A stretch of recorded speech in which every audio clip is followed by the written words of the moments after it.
Welcome back to the revolution and welcome to September. I have some notes here for the month that I thought we could get into, the major transits happening throughout September, and then we'll do the sign by sign in the respective videos. So today we're just taking a look at the month in general, but of course your rising sign is going to come up here and just place special close attention to those transits. On the 4th of September, we have Mars moving into Cancer. So aside from the water signs getting a little bit of a break and being able to energize more than usual, aside from that, the rest of us are feeling not sluggish so much as we're moving different because we require an emotional comfort and safety that we don't usually yearn for. So people can find us clingy, just acting out of character. They can be confused by us. They can tire of us and our needs. So when we're looking to someone else for our safety, inevitably we're going to run into some pushback because it feels unnatural to someone else, anyone else, to be responsible for your safety. So if you're not an emotionally clingy person, then your connections tend to cling to you. If you're not necessarily looking outside of yourself for a sense of emotional safety and security, if you do not crave affirmation, then be sure that people will be looking to you for it. Either way, there's no real getting away from Mars in Cancer. It's Mars in a cardinal sign, but more than that, it's Mars in a sign that is so deeply willful. It's willful on a level that it even hides from itself. Cancers are very good at deception, but perhaps the best at self-deception. So when you're a master of self-deception, you are capable of things that others are not capable of because your normal confines of morality, they don't hold you, because it's like you don't even know that part of yourself. You're lying to yourself on such a deep level that you're capable of doing whatever it is that you need to do to get what you want. That's Cancer. So Mars in Cancer, be happy if all that's happening is that people are clinging to you and not more than that. Now, until the 9th, we have Mercury in Leo. Basically, this is you think you're right about everything. You have it figured out. You don't need anyone to tell you anything, and you are so wrong. You're not, even if you're not wrong, you're not right. You think you've like hit it on the nose, but you will inevitably make a fool out of yourself as we move into the second week of September. So and part of this is because while Mercury is in Leo, it's going to square Uranus in Taurus. That effusive self-confidence, it can leak into areas of your life where you need to be really humble and pay very close attention to details. So the brakes on your car, the brakes on your bike, the air in your tires, the tread on your shoes, like Mercury in Leo squares Uranus in Taurus, and we feel like we're invincible. And inevitably, when we get to feeling that way, it's the little things that fail us because we're no longer paying attention. So in the I Ching, there is a hexagram of great, plenty.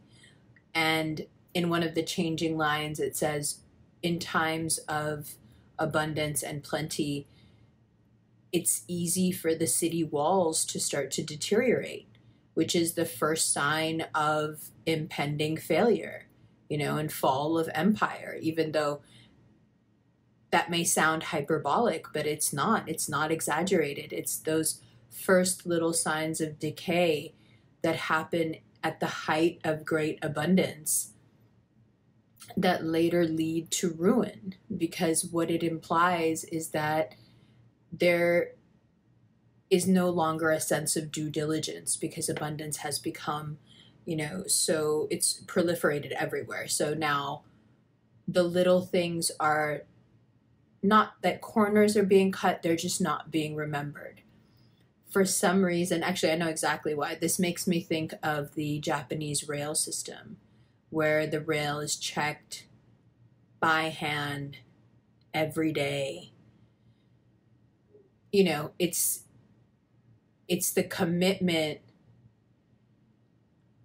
and the knowing that it's that small, it's the attention to detail on that small of a level that's going to create something as magical as a 0 death rate on that train. You know what I mean? Or a 0, mashallah, crash rate on that train. So in the same way, because Mercury in Leo makes you feel so right, so great, so big, so bold, so brazen, you can slip up on those little everyday things that are very important, like not tying your shoes. It's like that. It's also very easy to be late. And it's a time where the reason you are not paying attention to things like your bikes or your skates or the air in your tires or, anything, keeping track of your ID, stuff like that, the mundane stuff that you need to get from here to there. The reason it's easy to kind of bypass that stuff emotionally is because this actually is this boldness, this brazenness. It's a perfect mix of feelings to create. So you're not necessarily keyed into the mundane. You don't want to remember those things. You don't want to pay attention to them. You want to be quite grand and expressive. And you should be. You should take care of the mundane, and until the 9th at least, be as creative as you can. Let that creative process take you where it wants you to go. Sure, you may have to do a few loads of laundry, don't forget, but don't let it snap you out of your process, and be diligent about that process just like you're diligent about getting your brakes checked. Okay? Especially if you're a Leo. Now, let's move along. We've talked about Mars. We've talked about Mercury. Now, Mercury's in Leo until the 9th.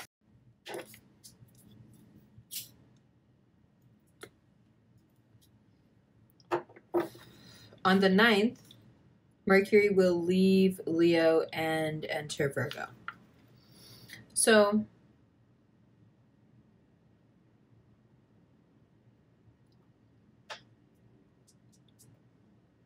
Mercury and Virgo, I take this pause because Mercury in Virgo is so great, but so solution and action based that it can hurt your feelings. If you need to talk, if you're feeling a lot, between the 9th of September and the 26th of September, when Mercury is in Virgo, don't expect people to commiserate and empathize. It's just not how people are built right now. Instead, realize that everyone becomes a resource that you can tap for real world solutions. Everyone is thinking very practically, and they can give you pretty detailed, great ideas of how to proceed. that will solve your problem. I suppose what I'm saying is that if you want your problem solved, between the 9th and 26th of September is a perfect time to go out there and talk to the people that you respect, because they will be able to give you very smart solutions for things. But however, if you would like to languish, excuse me, in your present situation, whatever it may be, and you would just like to vent, you may find real pushback. You may find your feelings get hurt. You may find that you begin to think that the people around you don't really care about you. It's not that. Mercury in Virgo is just a setup for Mercury in Libra. When Mercury enters Libra, it will begin to dance with Jupiter, that is an air sign, which is in an air sign in Gemini. That's when your decisions will shift. Your focus will shift to very big, long-term life decisions. It only makes sense if that's how you're going to be feeling at the end of September, that in mid-September, Mercury would be in an energy that wants to look at everything that you're dealing with right now in a solution-based fashion. What has to go? What needs to change? What is intolerable? Clean house. Okay. So this fall, fall is coming. Let's clean out all the sand from the beach, of Cancer season, and all the playing around outside in Leo season, and wash everything and clean everything and get everything out of the house, of the mind. So when Mercury enters Libra and starts this really important dance with Jupiter and Gemini, you have gold. You have far-reaching vision.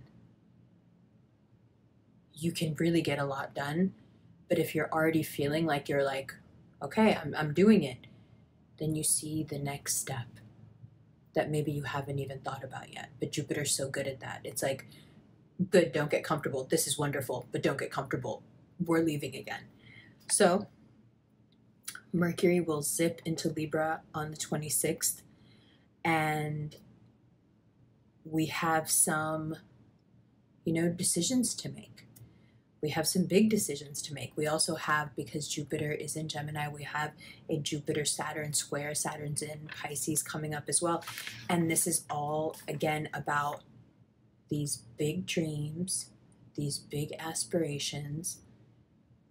Mercury comes into Libra and says, okay, let me mediate between Jupiter and Gemini and Saturn in Pisces. Which one of these dreams is too big? Which one of these dreams is just big enough to fly? Which one of these dreams will succeed no matter what? Let's sort through this and move forward. It's really hard to do that if you approach the period after the 26th still harboring a lot of emotional baggage. I mean, sure, like your trauma is your trauma. That's not what I mean.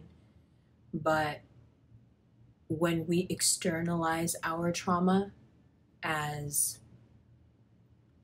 toxic friendships, toxic relationships, toxic habits, that we can do something about and we are responsible for. So, okay. Next, the next transit here is on the 22nd. We'll have Venus move into Scorpio. So Venus is in Libra now, from what I remember, and it will remain there until the 22nd of September. Now, what do we need to know about this? Let's go. Okay, here we go. So right before Venus leaves, it will, in your sign, square Pluto. Now, this is perfected. Okay, this Venus-Pluto square is perfected on the 22nd. And what that means is that things shift feeling-wise, sentiment-wise, very drastically. And there's nothing that can really prepare you for the explosiveness of how Pluto likes to operate. You live through it, you're shell-shocked by it, you don't really understand what's happened, it's somehow above your understanding, but it's chaotic as fuck, and everything feels different afterward. You know those events you have in your life where you're just like, things were before this and will be after this, that sort of thing. That's what Plutonian events feel like. So your feelings change. Your values can change, which is interesting because what needs to happen to you for something to change or shift you on a fundamental level where your values shift? Something, I would say it's something deeply insightful, right? You get yourself in a situation where there's some inescapable circumstance. There's something that you can't avoid, and it brings to the fore an understanding that has eluded you, eluded you so far. You come to understand something that you've never even had to consider. Venus-Pluto square. Okay, so after that, Venus then on the 22nd moves into Scorpio, and then the chaos continues, but now the tables are going to turn. Insert GIF of Michael Scott here when the turntables. Okay, Venus moves into Scorpio, and you know how I said like everything's going to shift right before it moves? Because everything shifts, people who you really wouldn't have thought twice about or haven't thought twice about suddenly become deeply important, because your understanding about something is so different now that you're like, oh, wow, you're very valuable to me. I get that now. So it's heavy. It's heavy stuff. Of course, it's Venus in Scorpio. Now, there are a lot of you who have been gung-ho fighting for something, putting all your faith behind something, that after the 22nd, you have such a rude awakening. And you realize that what you've been supporting and what you've been fighting for and what you've been putting so much feeling into, it's meaningless. Because whatever that thing is, be it a person, an organization, whatever it is, they reveal themselves to not be an ally to you at all. Okay? People that you really believed in. And then there are other people that you just didn't care for at all. Not because you disliked them, you just didn't feel like they were important. That's cold, but you know what I mean. And now you realize that they're extremely valuable to you. So the shift in September mentally is huge because we have so much activity. We have Mercury moving around so much. We have these trines and squares. We also have a Mars-Neptune square, right? At the beginning of September. We have right before it moves, when Mars moves into Cancer on the 4th, right before that we have this Mars-Neptune square where we just turn into, you know, true detective. We want to know everything about everything. We want all the information. We want to know everyone who was involved. We want to, if we don't feel like we know everything, we get combative and argumentative. By the time Mars moves into Cancer, we need all the information. We have waited long enough. If we don't have all the information, it's not all coming to us on its own. But in those first 4 days of September, we're out there looking for the information. We don't give a fuck anymore.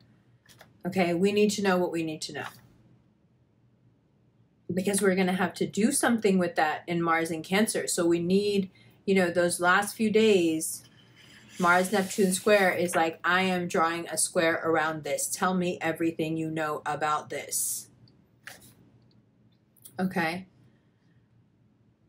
And then on the 22nd, we have the Sun moving into Libra.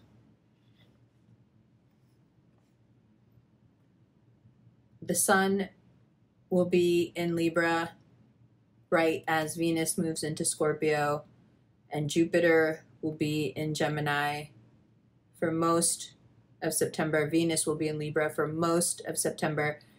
And we have this golden sweet spot where Venus is in Libra, Jupiter is in Gemini, and this air plus expansion plus love and harmony and balance and the lovers and justice, it all comes together.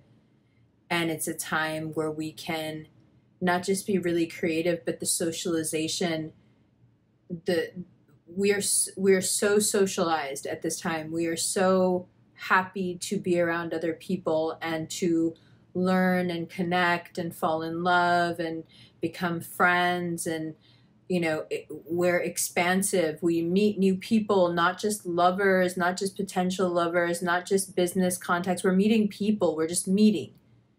And it can be very healing, especially when there's a time coming up soon where it's going to be pretty dark and it can get pretty depressing. This is the beginning of that really colorful fall party where we constantly want to reaffirm to ourselves that we have a sense of community and that people care about us and that we are looked after. Again, Mars in Cancer coded. We are looked after. We are cared for. We are wanted. We are checked in on, you know.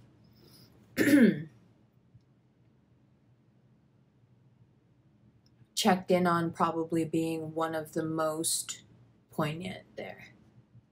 We need to feel like we belong to something bigger than ourselves that can protect us and shield us from the harsh realities of everything outside the shell. Mars in Cancer is very powerful at this time over our general mood and our sense of self. It's so strong and our needs are so strong, but we're so fragile. You know, anyone says anything and we can take it so personal because it could, after all, apply to us. So overall, a pretty chaotic month, but sure to be a lot of fun, sure to be very exciting. If I have any general advice, it would be to not wear your heart on your sleeve. I think things are pretty predatory out there right now. And if you show your vulnerability too obviously, which you may want to, I'm afraid it may attract the wrong people. Of course, it's wonderful to be vulnerable, but if your vulnerability is coupled with a broken alarm system that can't sense a predator coming because it's an alarm system that's been going off since you were a kid, best believe that there are predators who can tell that you're in a vulnerable state and you don't have a working alarm system. So they can slip right past you, right past your boundaries. So because of that, because hopefully, you know, the hope and the thought is to work on turning that alarm system off, bringing the cortisol down, bringing the stress down, dismantling and dealing with whatever trauma, you know, lingers from childhood. But in the process of fixing that alarm system, I think it's important to put on a brave face for the world and not be quite so vulnerable at a time when predators really seek out the weak. It's okay to be weak. It's okay to be healing. It's okay to be wounded. But be smart about it so you don't put your blood in the water. I was playing Jaws before I decided to put it on Cat on a Hot Tin Roof. I thought Jaws was a little on the nose, but it was Jaws that was playing. Okay, you get it? You get it? You get it.